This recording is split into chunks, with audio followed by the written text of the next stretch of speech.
그러면 모든 과일들은 몸에 다 좋나? 아니죠. 아쉽게도 아니에요. 이 GI 지수가 높은 식품은 혈당을 급격히 상승시킬 수가 있어요. 특히 고칼로리 식사와 과다한 당분 섭취는 당뇨의 주요 원인이 될 수가 있어요. 당뇨가 있더라도 적당히 섭취하면 건강에 도움이 되는 과일들 제가 5가지 알려드릴게요. 당뇨가 걱정이라면 바로 이 과일을 드셔야 됩니다. 형형색색의 과일들은 우리의 눈과 입을 즐겁게 하죠. 또 계절마다 다른 제철 과일들을 손꼽아 기다리기도 하고요. 저도 과일만 생각하면 과일 킬러라서 지금도 입에 침이 고이네요. 또 요즘에는 외국에서 나오는 이름이 생소한 과일들도 굉장히 마트에서 쉽게 찾아볼 수 있잖아요. 저녁 반찬, 저녁장 보러 마트에 가면은 신선한 과일들도 많고, 이렇게 맛 좋은 과일들 맛있다고 혹시 마음껏 많이 드시고 계시지는 않아요? 아니면 반대로 혈당이나 당뇨가 걱정돼서 일부러 멀리하고 나 한 조각만 먹을 거야, 혹시 이렇게 하세요? 아니죠. 당뇨가 걱정되시는 분들, 이미 당뇨가 있으신 분들한테 유용하고 중요한 과일에 대한 정보를 제가 지금 바로 알려드릴게요. 과일을 어떻게 먹는지에 따라 우리의 건강에 큰 차이를 만들 수가 있어요. 이 과일은 맛이 굉장히 좋잖아요. 그리고 비타민, 미네랄, 식이섬유, 항산화 물질 굉장히 풍부하죠. 우리의 건강에 매우 중요한 역할을 해요, 이런 과일들이. 다양한 과일에는 몸에 좋은 영양소가 굉장히 많은데, 예를 들어 비타민 C가 풍부한 과일은 면역력을 높여주고, 항산화 물질이 풍부한 과일은 우리 몸에 세포 손상을 막고 노화 방지에도 도움을 주고, 또 과일에 포함된 이러한 식이섬유는 우리 소화 건강을 돕고 혈당 조절에도 중요한 역할을 하는데, 그러면 모든 과일들은 몸에 다 좋나? 아니죠. 아쉽게도 아니에요. 개개인에게 맞는 과일을 선택하는 기준을 잘 살펴보고 우리가 먹어야죠. 과일을 선택할 때 중요한 지표 중 하나가 GI라고 불리는 당화지수랑 GL이라고 불리는 당부화지수예요. 이 두 지표는 우리가 과일을 굉장히 많이 섭취했을 때 우리 몸에 혈당에 미치는 영향을 알려주는 수치라고 보시면 돼요. 어디선가 우리도 GI 하는 GI 지수라고 들어보신 적 굉장히 많으시죠? 이게 칼로리보다 이 GI 지수가 중요하다는 말 한 번쯤은 들어보셨을 거예요. 당화지수, 즉 이 GI 지수는 우리 식품이 혈당을 얼마나 빨리 올리는지를 나타내는 지표인데, 이 GI 지수가 높은 식품은 혈당을 급격히 상승시킬 수가 있어요. 반면에 GI 지수가 낮은 식품은 천천히 혈당을 올리기 때문에 우리가 음식을 섭취하면서 당뇨 관리에 조금 더 유리하다고 보시면 돼요. 그리고 당 부화 지수, 즉 GL 지수는 GI 지수와 식품에 포함된 탄수화물의 양을 고려한 지표인데, 말이 어렵죠. 쉽게 말해서 GI 지수는 각 그램에 대한 혈당 지수라면, GL 지수는 한 번 먹는 1회 분량으로 계산된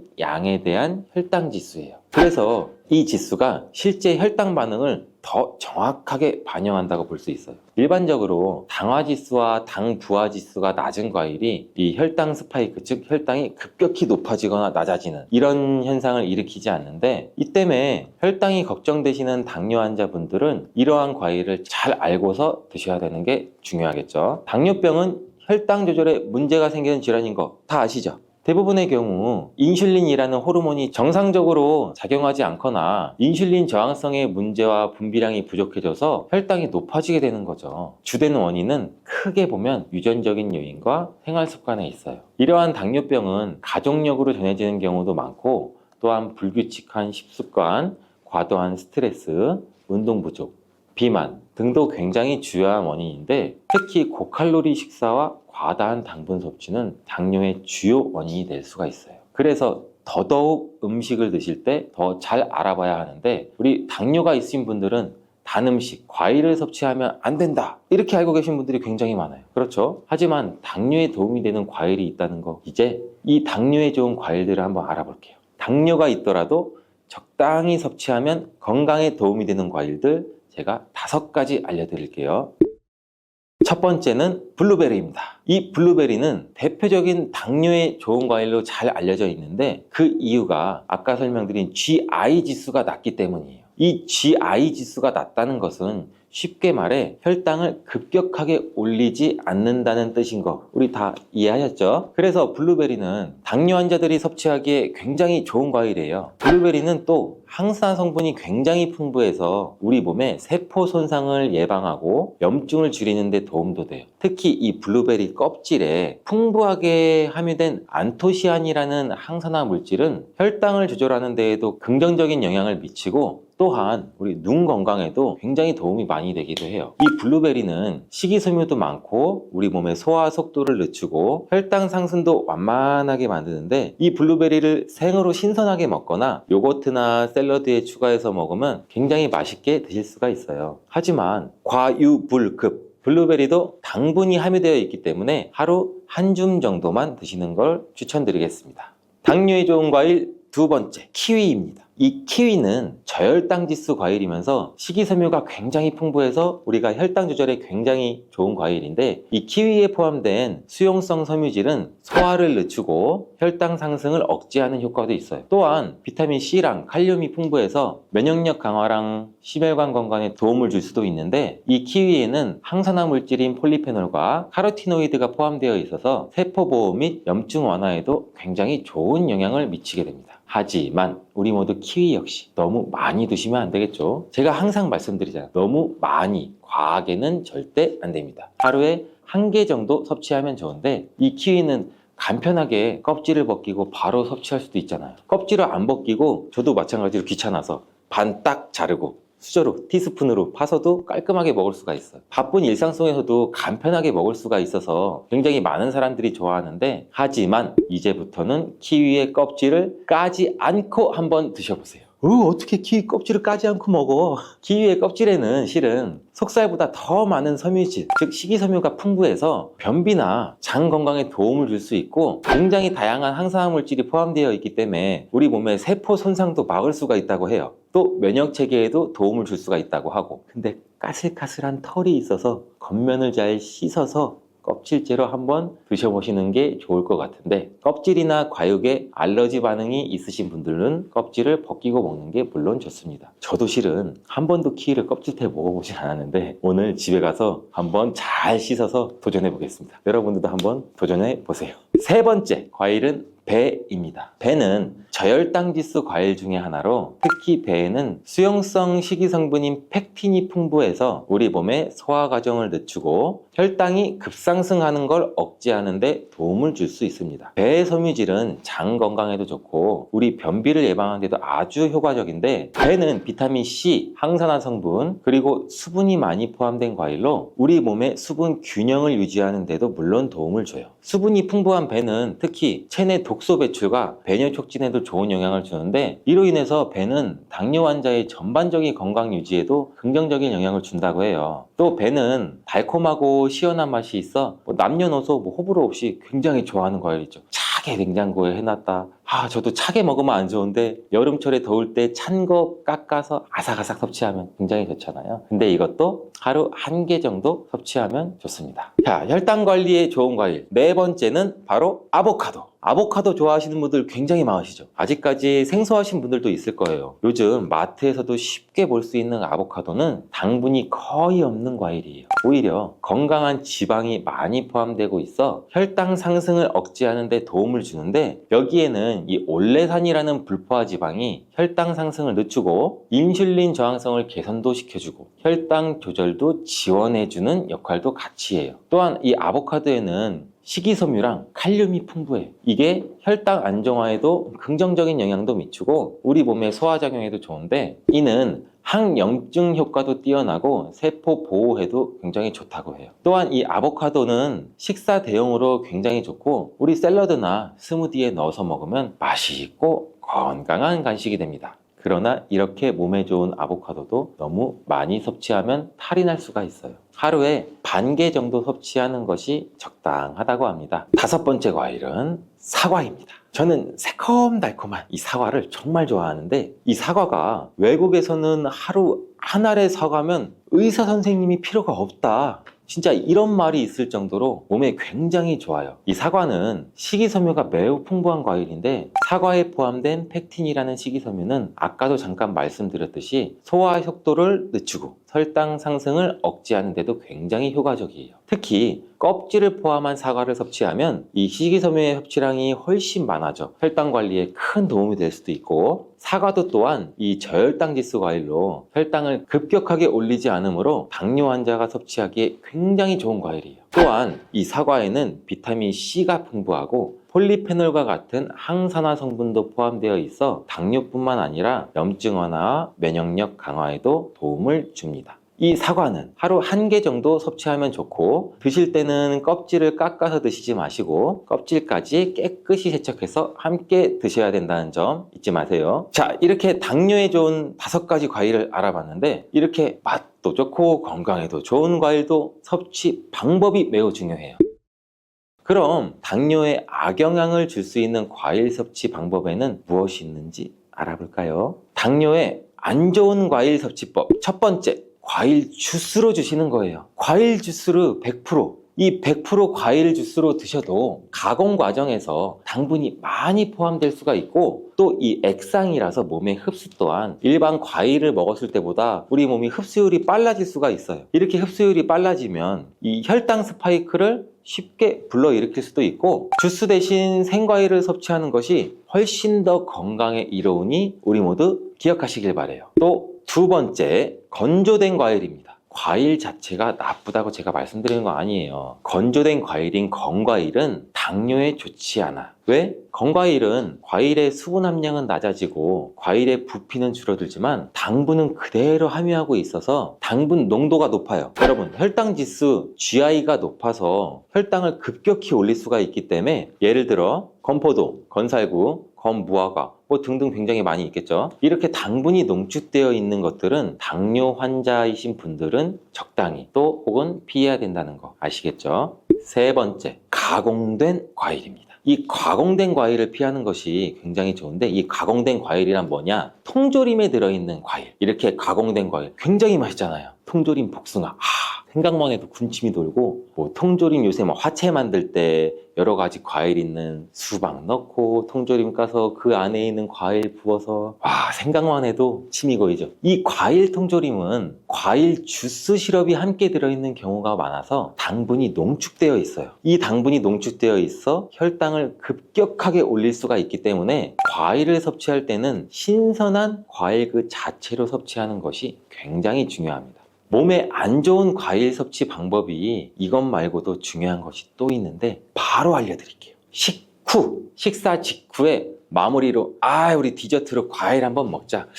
디저트로 사과나 배 과일 없나? 굉장히 많은 분들이 이렇게 드시고 계시잖아요. 대부분 식사를 다 하시고 입가심으로 과일 한두 조각 정도 드시는데, 이 식후에 당분이 많은 과일을 섭취하시면 식전에 과일을 드시는 것보다 몸에 해롭다는 사실 알고 계셨나요? 식후에 과일을 섭취하게 되면 우리가 식사를 하면서도 혈당이 올라가는데, 과일을 섭취하면 혈당이 급격하게 올라갈 수 있고 이 혈당 스파이크가 일어날 가능성이 있습니다. 과일은 식전에 먹는 것이 실은 과일의 섬유질이 우리 몸에 포만감도 주고 소화도 천천히 하게 도와줘서 탄수화물의 흡수를 늦추게 하는 효과가 있어요. 또한 이 과일을 드실 때는 껍질과 함께 섭취하시는 게 몸에 더 좋은 과일들이 있는데, 과일의 껍질 속에는 이 과일의 속살과는 비교도 안 되게 굉장히 많은 식이섬유랑 항산화 물질이 풍부하게 들어있어요. 이 껍질이 혈당 조절과 소화 건강에 더욱 도움이 되는 과일들도 굉장히 많이 있는데, 예를 들면 사과나 배는 껍질에 많은 영양분이 들어있기 때문에 껍질을 벗기지 않고 깨끗하게 씻어서 그대로 먹는 것이 굉장히 좋습니다. 다만 깨끗하게 세척도 잘 해주셔야 되고, 농약이 걱정된다면 유기농 과일을 선택을 하시는 것도 좋은 방법이 되겠죠. 이제부터 과일의 영양까지 생각하신다면 껍질은 버리지 마세요.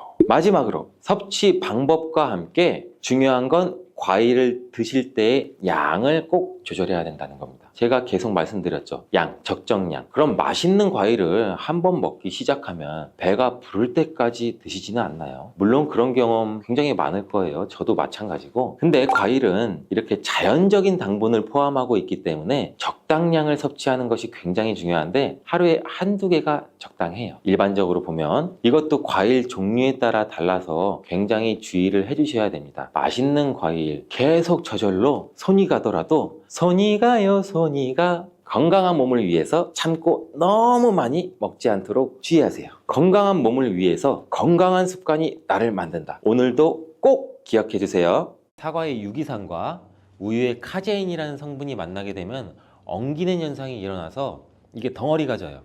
덩어리가 져서 윗속에 들어가면 위산하고도 만나서 더 큰 덩어리가 형성되고, 더 큰 덩어리가 형성되니까 소화가 늦어지겠죠. 소화도 힘들어져요. 이렇게 평소 소화가 잘 되고 건강한 사람이랑은 별로 상관이 없는데, 그렇지 않은 분들한테는 소화불량과 대장염도 일으킬 가능성도 있고, 이게 지속적으로 반복이 되면 대장암이 생길 수도 있죠. 사과와 함께 드시면 보약이 되는 음식도 있는데요.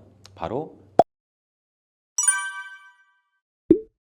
매일 사과 한 개를 먹으면 병원에 가지 않아도 된다는 말은 많이들 들어보셨죠? 사과는 그만큼 우리 몸을 건강하게 하는 많은 영양소가 들어있습니다. 사과는 꼭 아침에 먹어야 돼, 아침에 먹어야 된다고 하는 사람들도 많은데 그 말이 정말 사실일까요? 정답은 그렇지 않다입니다. 그 이유를 보면 사과에는 신맛, 상큼한 맛이 나죠. 바로 사과 안에는 유기산이 풍부하기 때문인데, 그래서 유기산 때문에 신맛이 나는 것이에요.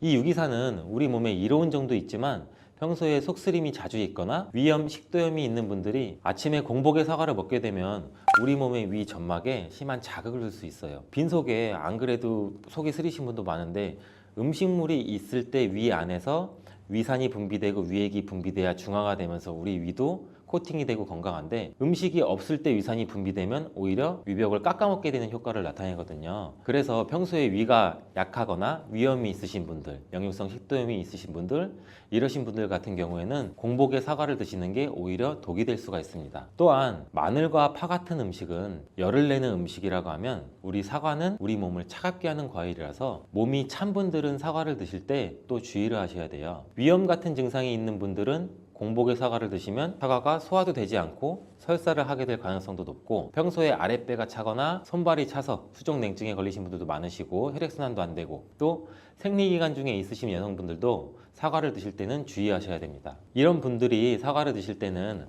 아침에 공복보다는 아침 식사 후에 드시는 게 좋고, 사과를 보관할 때도 보통 냉장고에 보관했다가 차게 해서 꺼내 드시잖아요. 냉장고에서 꺼낸 사과를 바로 드시면 시원하고 아삭해서 맛있죠. 근데 미리 꺼내놓고 사과의 온도를 실온으로 맞춰서 드시는 것이 우리 위장 내부에도 좋습니다. 또한 사과를 팬에 구워 드셔도 되고 익혀 드셔도 됩니다. 그렇다면 왜 아침에 먹는 사과가 보약이라는 말이 굉장히 우리가 많이 알고 있을까요? 건강하신 분들은 사과를 아침 공복에 드시면 더욱 좋은데, 그 이유는 사과에는 펙틴이라는 식이섬유가 풍부해 우리 장 운동을 활발하게 하고 장내 노폐물을 배출하는 데 도움을 줘 하루를 건강하게 시작할 수 있기 때문입니다. 한 가지 꼭 기억하셔야 할 점은 사과를 껍질째 드셔야 한다는 것입니다. 실제 연구에서는 사과의 껍질에는 안토시아닌이나 퀘르세틴, 에피카테킨 같은 이러한 식물성 폴리페놀 성분이 사과의 그 과육보다 사과 껍질에 훨씬 더 많이 함유되어 있는 것이 밝혀졌고, 또 이러한 껍질을 버리고 깎고 먹게 되면 사과의 좋은 영양소는 극히 일부만 드시게 되는 것이죠. 사과에는 펙틴 말고도 정말 다양한 영양소가 있는데, 사과에는 어떤 효능이나 영양소가 있는지 한번 알아보겠습니다. 사과는 먼저 장을 건강하게 해줘요. 요즘 프로바이오틱스, 프리바이오틱스 굉장히 많죠, 유산균. 이렇게 사과가 천연 프리바이오틱스로서 장내의 우리 몸, 장 안에 좋은 균을 많이 생기도록 해주는 작용을 해줍니다. 이렇게 장내에 좋은 균이 많이 생기게 되면 장의 환경이 좋아지는 건데, 그렇게 되면 단맛, 자극적인 맛이 강한 가공식품에 대한 식욕도 줄어들고 건강한 식품을 먹고 싶은 욕구도 늘어나게 돼요. 또 장이 건강해지면 우리 면역력이 또 좋아지고, 이렇게 다 선순환으로 이어져 가는 건데, 장에는 물론 좋은 세균, 나쁜 세균들이 굉장히 많이 존재가 해요. 근데 좋은 세균만 많아도 안 되고 나쁜 세균만 많아도 안 돼요. 좋은 세균, 나쁜 세균이 어느 정도 밸런스를 이루어져서 우리 몸의 면역력을 형성하게 되는데, 그때도 굉장히 중요한 게 프로바이오틱스, 프리바이오틱스, 우리가 흔히 많이 먹는 유산균입니다. 사과에도 아까 말씀드린 프리바이오틱스가 들어있고, 또 사과를 드시면 자연스럽게 체중도 줄어들고 다이어트하는 효과까지 누릴 수 있게 돼요. 이렇게 사과를 먹게 되면 장내에서 소화가 되면서 뷰티르산 같은 단쇄지방산이 만들어지게 되는데, 이 지방산이 우리 몸에 손상된 장벽을 회복시켜주는 역할을 해줘서 우리 장이 건강해지는 거예요. 장벽을 회복시키는 것이 중요한 이유가, 우리 장벽이 손상되면 손상된 곳에 독소들이 하나하나씩 침투가 되게 되고, 증상이 심해지면 장누수증후군이라는 질병도 발병이 되고, 이런 증상이 나타나면 독소들이 혈액을 타고 돌아다니게 되고 악순환이 반복이 되는 거죠. 그래서 장이 안 좋아지면 피부에 염증도 일으킬 수가 있고, 아토피와 같은 면역력이 이제 과잉되거나 면역력의 불균형 증상을 일으킬 수 있게 되는 거죠. 이렇게 사과를 드시면 이런 증상을 예방해 장이 건강해져 피부도 탄력 있게 밝아지게 하는 효과도 있고, 사과 속의 풍부한 펙틴이 아까 장 운동도 활발하게 한다고 말씀드렸잖아요. 그렇게 되면 암을 유발할 수 있는 물질들이 장내에 오래 머물지 못하고 결국 대장암의 발병률도 서서히 줄어들게 되죠. 그리고 사과는 혈관도 깨끗하게 해주는데, 혈관을 깨끗하게 해주면 뇌졸중, 고혈압, 심근경색, 그런 혈관 질환도 같이 예방할 수 있게 되고, 이렇게 혈관에 활성산소가 많아지게 되면 혈전이 생겨 혈액순환을 방해하기도 하고 혈관세포를 손상시켜 노화를 촉진시키기도 하는데, 이러한 활성산소를 제거해 주는 게 우리가 흔히 알고 있는 항산화 영양제라고 해요. 말 그대로 활성산소가 우리 세포의 노화를 촉진시켜주고 우리 세포를 더 늙게 만들거든요. 이러한 것들을 제거해주는 항산화 영양소를 같이 섭취해주는 것도 매우 중요한데, 그 항산화 영양소도 사과에 들어있다는 것을 알고 계시면 좋을 것 같습니다. 또한 이러한 활성산소를 제거해서 혈전이 생기는 것을 억제하는 데 가장 큰 역할을 하는 게 플라보노이드 계열의 루틴이라는 성분인데, 이 루틴이 사과에 굉장히 많이 들어있어요. 또한 사과에는 칼륨도 굉장히 많이 함유되어 있어서, 칼륨은 혈관 내에 나트륨을 몸 밖으로 배출해주는 역할을 해요. 나트륨은 수분을 흡수하는데 칼륨이 부족하면 나트륨도 배출되지 않습니다. 이 나트륨은 혈압이 상승하며 혈관에 노폐물을 쌓이게 만드는데, 사과를 섭취해서 칼륨을 공급해주면 혈압도 방지할 수 있고 노폐물을 배출시켜주는 역할도 같이 할 수 있습니다. 또한 이러한 칼륨은 혈관을 확장시키는 작용을 해서 혈액순환도 원활하게 하고 심장박동도 안정시키고 심장의 기능도 강화하는 데 도움을 줄 수 있는 성분이에요. 근데 여기서 한 가지 주의할 점을 알려드릴게요. 활성산소가 혈관을 손상시킨다고 했잖아요. 근데 사과를 잘못 드시면 오히려 활성산소가 굉장히 많이 생기게 돼요. 바로 갈변된 사과를 드시는 것입니다. 사과를 먹고 남게 되면 밀폐 용기에 담아 보관했다가 나중에 드시는 경우 굉장히 많잖아요. 그때 우리가 단면이 사과가 갈색으로 변하게 되는데, 이는 공기 중에 산소와 만나서 산패돼서 갈색으로 변한 것이거든요. 이렇게 산패된 사과를 드시면 활성산소를 제거하는 것이 아니라 오히려 활성산소를 증가시켜 혈관 건강에 악영향을 줄 수 있으니까, 갈변된 사과는 그 부분은 바로 잘라내고 드시는 것을 추천드립니다. 또한 사과의 이로운 점 중 다른 하나는, 사과는 혈당을 조절해서 당뇨를 예방하고 그 당뇨를 회복하는 데에도 도움을 줄 수가 있어요. 당뇨가 있으신 분들은 과당이 혈당을 올려 안 좋다고 알고 계시잖아요. 굉장히 많은 분들이. 근데 사과는 오히려 혈당을 조절해 주기 때문에 당뇨가 있으신 분들은 사과를 드셔야 됩니다. 식사하기 30분 전에 사과를 드신 후에 식사를 하시면 혈당이 급격하게 오르는 혈당 스파이크 현상도 막을 수가 있어요. 사과에 단맛 때문에 당뇨가 있는 분들이 사과를 드시는 것을 꺼려 하시는데, 사과에는 단맛도 있지만 혈당은 올리는 GI 지수가 36으로 혈당 지수가 낮은 과일이에요. 근데 혈당 지수가 높은 과일이 뭔지 아세요? 수박은 다른 거에 비해서 혈당 지수가 높기 때문에 당뇨가 있으신 분들은 조금 조심해서 드시면 좋을 것 같습니다. 실제로 대학 연구팀에서 실험한 것을 발표했는데, 건강한 사람을 대상으로 쌀밥만 먹은 경우랑 30분 전에 사과를 먹고 쌀밥을 드신 경우를 비교를 했을 때 혈당이 쌀밥만 먹은 경우보다 50% 정도로 떨어지는 것도 확인이 된 실험도 있어요. 당뇨가 있는 분들도 이제 안심하시고 식사 후에 드시지 말고 반드시 식사 30분 전에 꼭 사과를 드시고 식사를 하시길 바랍니다. 한 가지 주의할 점은, 사과를 갈아서 사과 주스로 드시게 되면 오히려 흡수가 빨라 혈당을 올릴 수가 있으니 사과를 껍질째 씹어서 천천히 드시는 게 좋을 것 같습니다. 또한 사과의 다른 효능 중 한 가지는 기관지도 깨끗하게 청소해주는 효능도 있어요. 사과에는 양파와 마찬가지로 퀘르세틴이라는 성분이 풍부하게 함유되어 있는데, 이 성분은 호흡기 점막에 생기는 염증을 가라앉히고 예방하는 효과도 있어요. 흔히 우리 요새 시중에 많이 판매되는 퀘르세틴 영양제도 있는데, 이 퀘르세틴 영양제가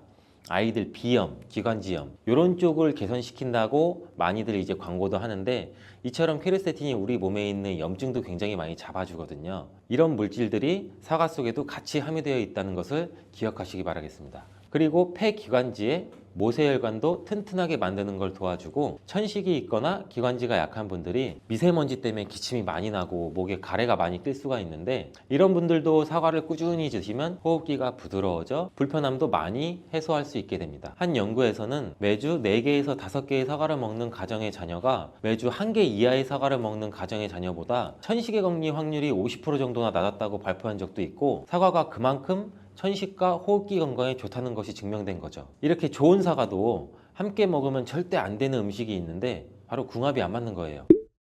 그 음식을 알아볼 텐데 바로 우유, 요거트, 치즈, 이런 유제품류예요. 여러분 놀라셨죠? 유제품이랑 사과를 아침에 굉장히 많은 분들이 같이 함께 드시고 계시는데, 요새 샐러드 같은 것도 많이 드시면서 샐러드에 사과도 넣고 드레싱으로 요거트랑 치즈도 붓고 이러한 경우가 많은데, 유제품과 사과를 함께 드시면 사과의 비타민C가 우유에 부족한 영양 성분을 보충해줘서 좋은 것으로 대부분 많이 알고 계시는데, 이런 내용이 전혀 틀린 것은 아니에요. 근데 소화 기능이 약하신 어르신분들이나 위염, 식도염 같은 증상이 있으신 분들은 이렇게 드시면 안 돼요. 영상 초반에도 제가 잠깐 말씀드렸듯이 이런 증상이 있는 분들은 유제품과 사과를 함께 드시면 그 증상이 더욱 악화되는데, 그 이유는 사과의 유기산과 우유의 카제인이라는 성분이 만나게 되면 엉기는 현상이 일어나서 이게 덩어리가 져요. 덩어리가 져서 윗속에 들어가면 위산하고도 만나서 더 큰 덩어리가 형성되고, 더 큰 덩어리가 형성되니까 소화가 늦어지겠죠. 소화도 힘들어져요. 이렇게 평소 소화가 잘 되고 건강한 사람이랑은 별로 상관이 없는데, 그렇지 않은 분들한테는 소화불량과 대장염도 일으킬 가능성도 있고, 이게 지속적으로 반복이 되면 대장암이 생길 수도 있죠. 장 건강이 중요한 이유는 아까도 영상 초반에 말씀드렸듯이 장이 우리 몸의 면역력도 같이 담당하는 기관이고 정신 건강에까지 영향을 주기 때문인데, 행복 호르몬이라고 불리우는 세로토닌 많이 들어보셨죠? 이 세로토닌의 95%가 장에서 만들어지기 때문에 장이 건강해야 행복감이 또 올라갈 수 있어요. 여기서 또 하나, 절대 드시면 안 되는 것이 바로 사과 씨입니다. 사과 주스를 만들어 드실 때 씨까지 함께 갈아서 드시는 경우도 굉장히 많이 있는데, 이 사과 씨에는 아미그달린이라는 성분이 함유되어 있어요. 이 아미그달린이 소와 효소와 만나게 되면 이게 시아나수소라는 유독물질로 분해가 돼요. 이 시아나수소는 인체에서 유해한 독성이 굉장히 강한 물질인데, 이걸 섭취하게 되면 두통이나 어지럼증, 구토, 복통 이러한 증상들이 나타날 수가 있고, 심한 경우에는 이게 심장박동에도 영향을 줘서 호흡곤란, 혼수상태, 이런 심각한 증상으로 나타날 수 있어요. 건강한 성인의 경우에는 사과 한 개에 들어있는 씨의 양에는 그닥 큰 영향이 없을 수가 있는데, 독성에 약한 어린아이, 그리고 연세가 많으신 분들한테는 이런 것도 굉장히 민감하게 반응할 수 있으니까 꼭 주의하셔야 됩니다. 사과는 유독 보여지는 것이 중요한 과일인데, 흠집이 있거나 색상이 좋지 않으면 상품성이 많이 떨어져요. 근데 유독 윤기가 있거나 반짝반짝하고 빨갛고 색상이 짙은 사과는 웬만하면 피하는 게 좋아요. 간혹 유동 파라핀이라는 식품 첨가물을 사용해서 사과 위에 이렇게 이쁘게 보이게 코팅 처리를 한 사과일 수가 있는데, 이 유동 파라핀을 섭취하게 되면 복통과 설사를 일으킬 수 있고 지용성 비타민의 흡수도 감소시킨다고 알려져 있어요. 요새는 이런 일이 거의 없긴 하지만, 혹시나 사과가 너무 윤기가 흐르거나 만졌을 때 약간의 끈적임이 있다면 드시기 전에 살짝 의심 한번 해보시고 껍질을 깨끗하게 세척하고 드시거나 껍질을 벗기고 드시는 것이 안전하겠습니다. 사과와 함께 드시면 보약이 되는 음식도 있는데요, 바로 비트와 당근입니다. 굉장히 유명한 주스 아시죠? ABC 주스. ABC가 바로 사과, 비트, 당근, 애플, 비트, 캐럿, 이 세 가지를 갈아서 만든 주스인데, 사과, 당근, 비트를 함께 드시게 되면 영양소의 흡수율이 굉장히 증가하고 서로의 시너지를 굉장히 크게 나타내요. 이 서로의 영양소를 보완해줘서 더욱 건강하게 드실 수가 있는데, 또한 식이섬유가 폭발적으로 증가해서 장운동을 촉진하고 변비 예방도 탁월해져요. 그리고 사과, 당근, 비트 이 세 가지는 모두 강력한 항산화 물질이 풍부해서 체내에 있는 활성산소를 제거해서 세포의 노화도 방지해주고 몸에 활력을 불어넣어 줄 수도 있는 거예요. 함께 먹으면 보약이 되는 음식으로도 고구마도 있습니다.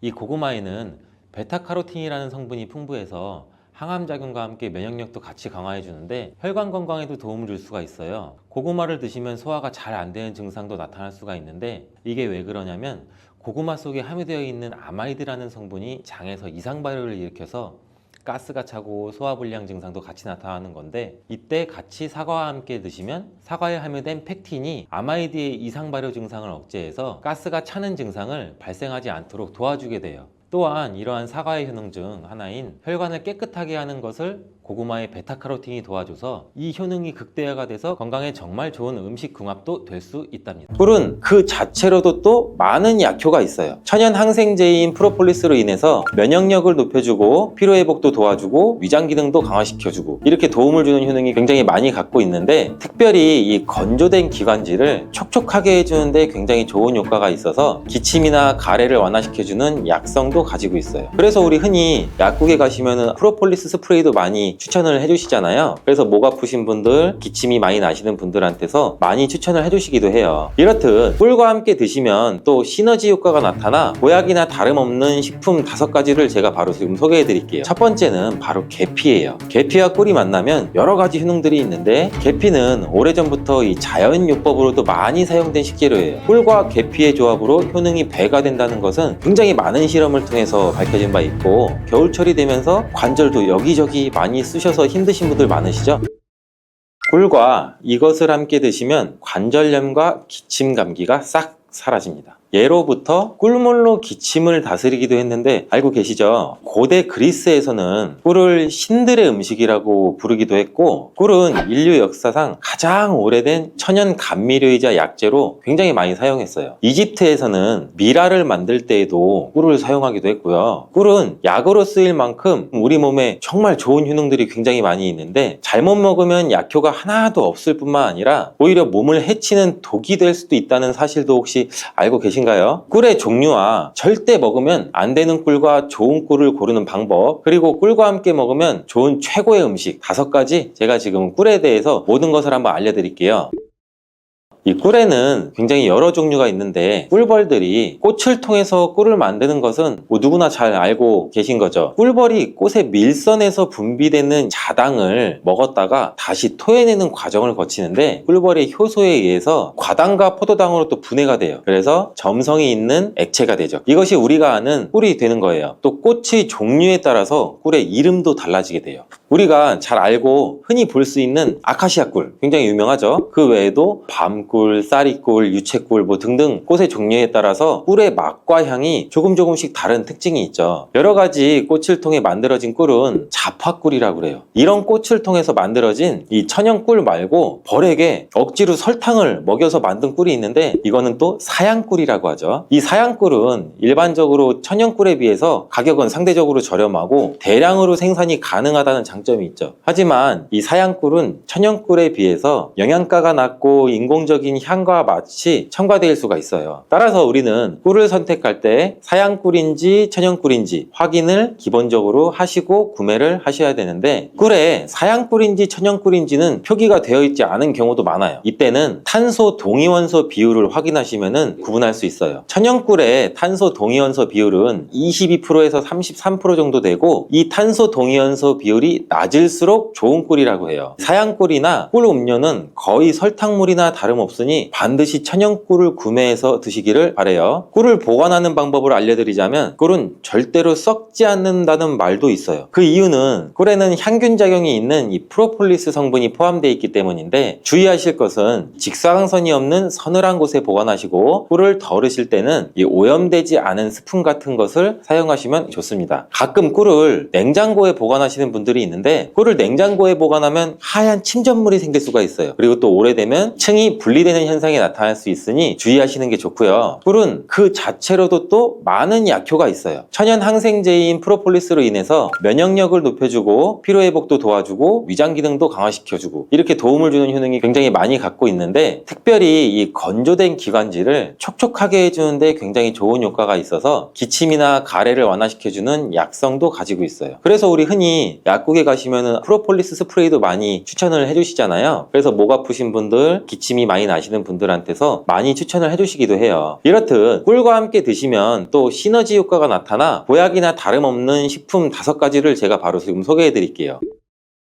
첫 번째는 바로 계피예요. 계피와 꿀이 만나면 여러 가지 효능들이 있는데, 계피는 오래전부터 이 자연요법으로도 많이 사용된 식재료예요. 꿀과 계피의 조합으로 효능이 배가 된다는 것은 굉장히 많은 실험을 통해서 밝혀진 바 있고, 겨울철이 되면서 관절도 여기저기 많이 쑤셔서 힘드신 분들 많으시죠? 지금 집중해서 영상 보세요. 꿀과 계피의 조합으로 가장 두드러지는 첫 번째 효능은 소염작용을 통한 관절의 염증을 완화시켜줘서 관절 건강에 큰 도움을 줄 수 있다는 거예요. 덴마크 코펜하겐 대학에서 꿀과 계피의 관절염 개선 효과에 대해 연구를 했는데, 연구진들은 약 200명의 관절염 환자를 대상으로 아침과 저녁 식사 전에 따뜻한 물에 꿀 한 스푼과 계피 반 스푼을 티스푼으로 섞어서 마시게 했어요. 일주일 만에 환자의 약 73% 정도가 통증이 유의미하게 개선이 되었고, 한 달 내에 이전에 걷기도 힘들었던 환자의 대부분이 통증이 많이 감소돼서 걸을 수도 있게 되었다고 해요. 이 연구는 꿀과 계피를 함께 복용하면 관절염 환자의 증상을 개선한다는 데 도움이 될 수 있다는 것을 보여주고 있어요. 꿀과 계피를 함께 먹을 때의 효능 두 번째는 콜레스테롤을 조절해서 혈관 건강 개선에 도움을 준다는 거예요. 덴마크 농무부 연구 결과에 따르면 계피를 40일 동안 이 4분의 1 티스푼을 섭취하자 중성지방이 30%, 콜레스테롤은 20%나 감소했다고 해요. 꿀은 지질대사라고 해서 나쁜 콜레스테롤은 줄이고 좋은 콜레스테롤은 늘리는 작용을 해서, 계피도 풍부한 폴리페놀 성분이 꿀과 비슷한 효능을 나타낸다고 해요. 이 효능들이 더해지니 혈관의 지방을 제거하고 동맥과 혈관도 튼튼하게 해주고 심장이나 뇌졸중과 같은 이 혈관 질환을 예방할 수 있는데 도움을 줄 수 있다는 거죠. 꿀과 계피를 함께 먹을 때의 효능 세 번째는 감기와 독감 완화시켜 줄 수 있다는 거고, 요즘같이 추운 날씨에 감기 굉장히 많이 걸리시잖아요. 이때 계피와 꿀을 섞으면 굉장히 우리 몸에 도움이 돼요. 날씨가 추워지면 체온이 떨어지고, 체온이 떨어지게 되면 이 면역력이 떨어지게 돼서 감기에 걸리기 쉬워지는 환경에 우리가 노출이 되는데, 꿀과 계피에는 면역력을 강화시켜주는 성분이 함유되어 있고 항균 및 항바이러스 효과가 있는 성분도 함유되어 있어서 감기와 독감을 예방하는데 굉장히 큰 도움을 줄 수가 있어요. 또한 항염증 효과가 있는 성분이 함유되어 있어 감기와 독감의 증상인 이 발열, 인후통, 근육통 등을 완화시키는 데에도 굉장히 효과가 커요. 꿀과 계피를 함께 먹을 때의 효능 네 번째는 위장장애를 개선하는 데 도움을 줄 수 있다는 건데, 꿀과 계피는 소화를 촉진시키고 위장 온도를 원활하게 도와주는 효능이 있어요. 위장을 따뜻하게 해주는 효능도 같이 가지고 있고요. 또한 꿀은 위산을 중화시켜서 소화를 돕는 역할도 같이 하기도 해요. 꿀과 계피가 위에 들어가면 위장의 점막이 자극이 돼서 위액 분비를 왕성하게 해줘서 소화장애에 도움을 줄 수 있어요. 그리고 위에 생긴 상처를 치료해줘서 개선을 시켜줄 수도 있고, 위궤양을 막고 이 경련성 통증도 억제해서 위장의 연동응전도 촉진하고 가스 제거도 같이 배출시키는 효과도 가지고 있어요. 꿀과 계피를 함께 먹을 때의 효능 다섯 번째는 노화 방지와 피부 개선에 도움을 준다는 거예요. 미국의 일리노이드 대학 연구팀은 꿀의 항산화 성분이 남성의 신체에 미치는 영향을 조사하기 위해서 남성을 대상으로 꿀물 섭취 그룹과 이 위약 그룹으로 나눠 연구를 진행한 실험도 있는데, 그 연구 결과 꿀물을 섭취한 그룹은 꿀물을 섭취하지 않은 그룹에 비해서 항산화 성분이 증가하고 신체 기능이 개선되는 효과가 나타났다고 발표를 했죠. 이는 꿀에 함유된 항산화 성분이 우리 몸에 활성산소를 제거해주고 노화도 방지해주고 면역력도 강화시켜주는 효과가 있기 때문이라는 말일 수가 있겠죠. 또 피부를 건강하게 해주는 효과도 볼 수 있었는데, 꿀과 계피를 함께 먹으면 피부의 보습과 탄력도 유지할 수 있어요. 그리고 꿀은 피부에 수분을 공급하고 계피는 우리 피부의 염증을 완화시켜주는 효과도 가지고 있어요. 꿀과 함께 드실 때 최고의 식품 중 두 번째는 마늘이 있죠. 꿀에 마늘을 재워서 드시는 분들 많이 계시잖아요. 아주 잘하고 계신 거예요. 이 꿀과 마늘을 함께 드시면 우리 몸에 굉장히 좋은데, 꿀과 마늘이 모두 면역력을 강화시키는 성분이 풍부하게 함유가 되어 있어요. 특히 이 마늘의 알리신 성분은 항균 및 항바이러스 효과가 뛰어나서 감기나 독감 등의 질병을 예방하는데 굉장히 큰 도움을 주고, 또한 마늘의 이 알리신 성분은 우리 혈압도 조절해주는 역할도 하고 우리 혈액을 맑게 유지해주면서 혈관을 건강하게 유지시켜주는 효능도 같이 갖고 있어요. 꿀은 혈액순환도 촉진하고 혈압을 낮추는 데에도 도움을 줄 수가 있어요. 꿀과 마늘 모두 항산화 작용이 뛰어난 성분들이 함유가 되어 있어 우리 몸에 활성산소도 제거해줘 노화를 방지해주는 효과도 가지고 있죠. 꿀과 함께 드실 때 최고의 식품 세 번째는 무예요. 무를 채를 써서 꿀에 재워 드시면 되는데, 기침과 가래에 효과가 아주 좋은 천연 약재라고 보시면 돼요. 감기에 걸려서 기침이 잘 낫지 않고 속이 더부룩하고 또 소화도 안 될 때 꿀에 무를 재운 걸 드시면 너무 좋은데, 무의 매운맛을 내는 이 시니그린 성분이 위장에 우리 점막을 자극해서 점액 분비 변비를 활성화시킬 뿐만 아니라 기관지 점막에 붙어있는 가래도 묽게 만들어 몸 밖으로 쉽게 배출되는데 큰 도움을 주게 돼요. 꿀은 기침의 약재로 많이 쓰이게 되는데 영국에 있는 옥스퍼드 대학 연구팀이 감기 환자 약 1761명을 대상으로 조사한 결과 꿀을 먹은 환자는 감기 증상이 개선이 되고 치료 기간 또한 단축된다는 효과가 있었다고 보고되었는데, 한 연구에 따르면 알러지 감기 치료에 사용되는 이 항히스타민제인 디페니드라민 성분을 복용한 환자보다 꿀을 먹은 환자가 기침의 빈도와 정도가 더욱 개선되었다고 해요. 꿀과 함께 드실 때 최고의 식품 네 번째는 바로 오미자예요. 오미자와 꿀이 만나면 우리 몸의 호흡기 질환, 만성 기침에 굉장히 좋은 효능이 있는데, 요즘같이 찬바람이 불면 목이 건조해지면서 마른 기침이 계속 나와 또 힘들 수가 있죠. 또 마른 기침이 계속 나지만 가래가 없는 분들, 장기침이 계속 나와서 기침을 많이 하면 가슴도 아프잖아요. 그리고 또 일상생활을 하는데 지장도 많이 있고 불편하신 분들이 굉장히 많잖아요. 이런 분들한테는 꿀과 오미자가 정말 좋은 조합이에요. 오미자는 폐와 기관지를 촉촉하게 해줘서 이런 마른 기침에도 효과적입니다. 꿀과 함께 드실 때 최고의 식품 다섯 번째는 바로 생강이에요. 생강을 채로 잘게 썰거나 갈아서 꿀에 재워서 드시면 되는데, 꿀 생강은 기침에 당연히 좋고 몸에 찬 기운이 돌고 혈액순환이 안 되는 것 같을 때 드시면 더욱더 좋아요. 몸을 따뜻하게 데워주는 효과가 있고 감기 초기 그리고 몸살이 났을 때도 드시면 컨디션을 회복하는데 굉장히 큰 도움을 받을 수가 있죠. 또한 소화불량일 때에도 꿀 생강을 드시면 속이 편안해지는 것도 느껴보실 수 있을 거예요. 또한 끓는 물에는 이 클로로겐산이라고 하는 폴리페놀과 같은 좋은 성분이 다 녹아버려서 우리가 흔히 감자를 삶았을 때 삶은 물은 다 버리잖아요. 그러니까 이 감자를 삶았을 때 그 좋은 성분도 어느 정도 같이 버려진다고 보시면 될 것 같습니다. 물에 녹아서 버려지기 때문에 감자를 삶아서 먹는 방법은 그렇게 좋은 방법이 될 것 같지는 않고요. 감자를 찌게 되면 오히려 감자의 효소 활성이 늘어나면서 이 클로로겐산 함량이 더 증가한다고 해요. 그리고 우리가 흔히 많이 알고 있는 감자를 드실 때 싹난 부분 다들 많이 조심하잖아요. 하나 더 조심할 것은 싹뿐 아니라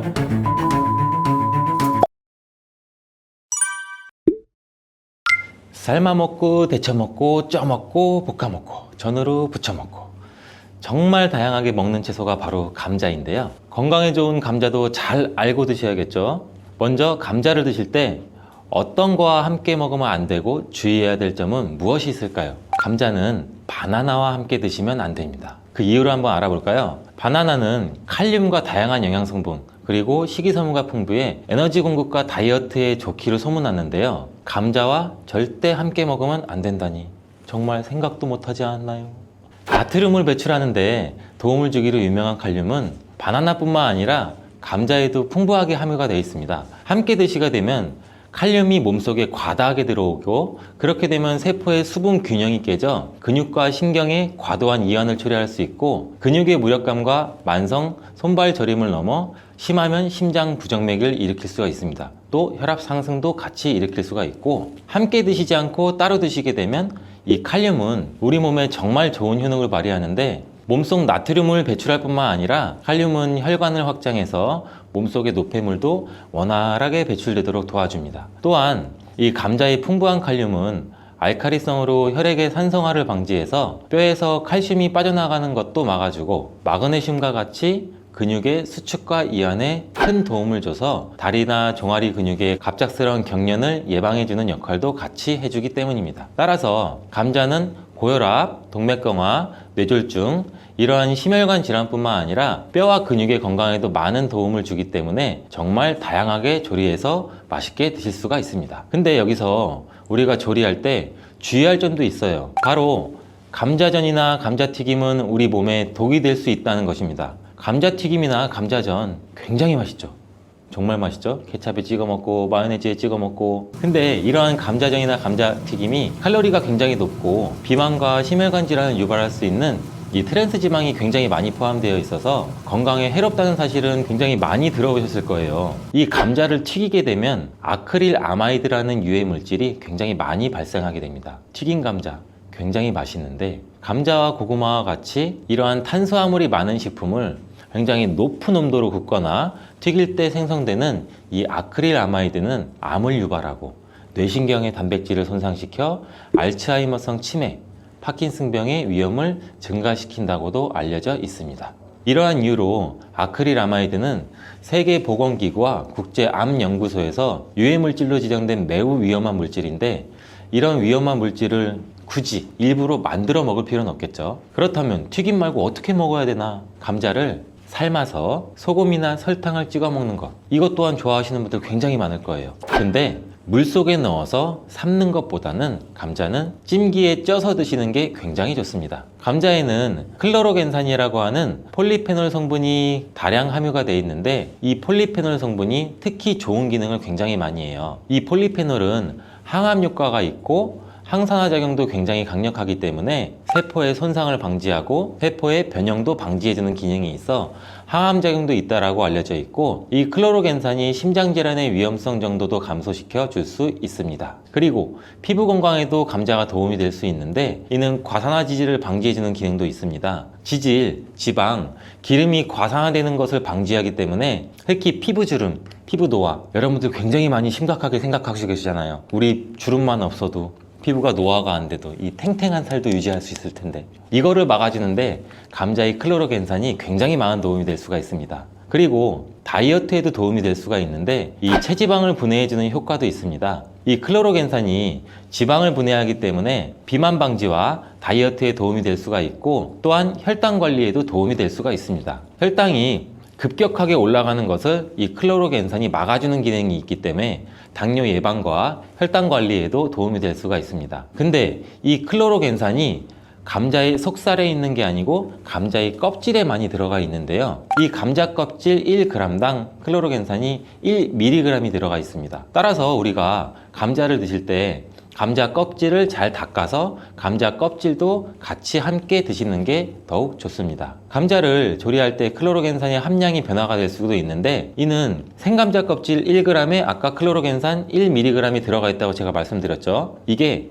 감자를 삶았을 때는 클로로겐산이 1mg에서 0.6mg로 감소하고, 또 오히려 찜기에 쪘을 때는 이 클로로겐산 함량이 1.6mg 정도로 높게 변형이 되고, 또 구웠을 때는 가장 낮게 0.2mg 정도 그램밖에 들어있지 않습니다. 또한 끓는 물에는 이 클로로겐산이라고 하는 폴리페놀과 같은 좋은 성분이 다 녹아버려서 우리가 흔히 감자를 삶았을 때 삶은 물은 다 버리잖아요. 그러니까 이 감자를 삶았을 때 그 좋은 성분도 어느 정도 같이 버려진다고 보시면 될 것 같습니다. 물에 녹아서 버려지기 때문에 감자를 삶아서 먹는 방법은 그렇게 좋은 방법이 될 것 같지는 않고요. 감자를 찌게 되면 오히려 감자의 효소 활성이 늘어나면서 이 클로로겐산 함량이 더 증가한다고 해요. 그리고 우리가 흔히 많이 알고 있는 감자를 드실 때 싹난 부분 다들 많이 조심하잖아요. 하나 더 조심할 것은 싹뿐 아니라 이 녹색으로 변한 감자입니다. 감자 싹에는 솔라닌이라고 하는 독성 물질이 포함되어 있는데, 이거는 섭취해서 안 된다는 건 이미 모두 잘 알고 계시잖아요.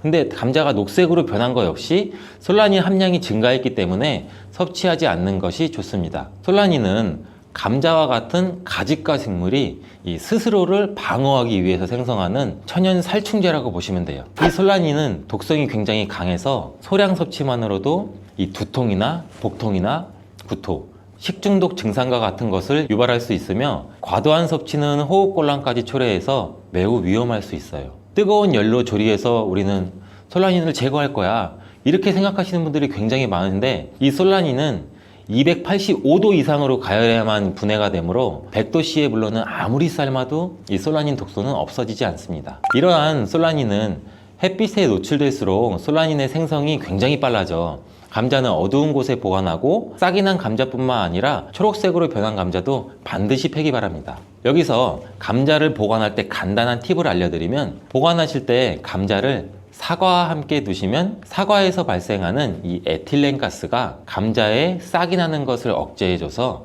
감자를 더 오래 신선하게 보관할 수 있습니다. 자, 그럼 감자 요리를 할 때 버터에 굽고 치즈를 올려 드시면 맛있잖아요. 아, 벌써 군침이 도는데, 근데 이러한 버터랑 치즈가 문제가 될 수가 있어요. 그 맛으로만 본다면 감자와 치즈, 버터의 만남은 최고의 풍미를 자랑하는데 건강에는 최악이랍니다. 이 치즈와 버터를 감자 요리에 사용하게 되면 이 포화지방과 나트륨의 섭취를 증가시키게 돼서 심혈관 건강에 굉장히 안 좋은 영향을 끼칠 수가 있는데, 이 치즈와 감자를 함께 드시면 맛과 식감이 아주 좋지만, 고지방의 치즈는 칼로리를 증가시킬 뿐 아니라 감자의 영양 성분도 같이 파괴할 수가 있습니다. 특히 이 치즈에 들어있는 포화지방은 나쁜 콜레스테롤, 즉 LDL 콜레스테롤 수치를 높일 수가 있으며 이는 심혈관 질환의 위험도 같이 증가시킵니다. 또한 치즈에 함유된 나트륨은 혈압 상승도 유발할 수 있고 혈압이 상승하게 되면 다양한 심혈관 질환 문제도 같이 발생하게 됩니다. 따라서 저지방 또는 무지방 치즈를 선택해서 같이 곁들여 드시길 바라겠습니다. 감자와 궁합이 잘 맞는 음식에는 무엇이 있을까요? 자, 삶은 감자를 먹다 보면 우리 목 막히잖아요. 이때 우유 드시는 분들 굉장히 많으시죠. 저도 어렸을 때 감자를 설탕에 찍어 먹거나 소금에 찍어 먹고 있으면 엄마 목말라! 엄마가 물을 안 줘요. 왜 물을 안 줘? 근데 그때 엄마는 우유를 주셨어요. 저희 부모님은. 어른들의 지혜가 굉장히 대단하다고 생각해요. 저는.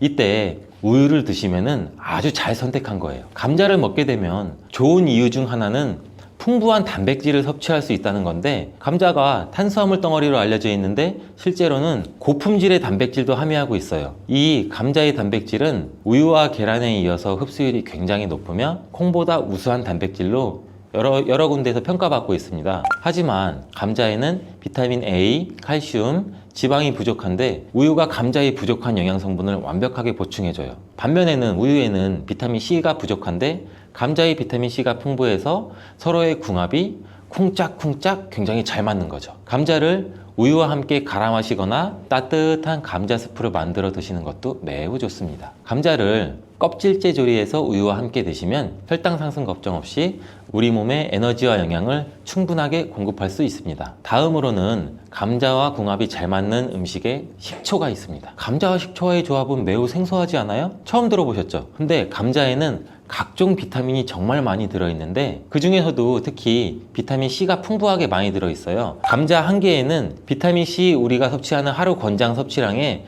30% 이상이 들어있는데 사과보다 무려 3배나 많은 양이에요. 감자의 비타민 C는 이 스트레스 해소랑 강력한 항산화 작용을 해서 우리 몸의 면역력도 같이 강화시켜 주는데, 이 비타민 C는 콜라겐 조직도 같이 강화해 피부를 탄력 있게 유지해주고 노화 방지에도 도움을 줍니다. 비타민 C가 열과 산에 약한 것은 굉장히 많이 알고 계시죠? 근데 놀라운 사실은 감자의 비타민 C는 감자 전분으로 인해서 마치 보호막처럼 삥 둘러싸여 있는 것처럼 열에 의한 손상이 적다는 거예요. 따라서 이 감자는 열에 익혀도 이 비타민 C가 많이 파괴되는 것을 걱정하지 않으셔도 됩니다. 이 비타민 C는 산도가 높은 환경에서 더욱 잘 흡수되면서 감자 요리나 감자 샐러드를 하실 때는 식초나 레몬즙을 약간 뿌리면 이 비타민 C의 흡수율을 또 높일 수 있어요.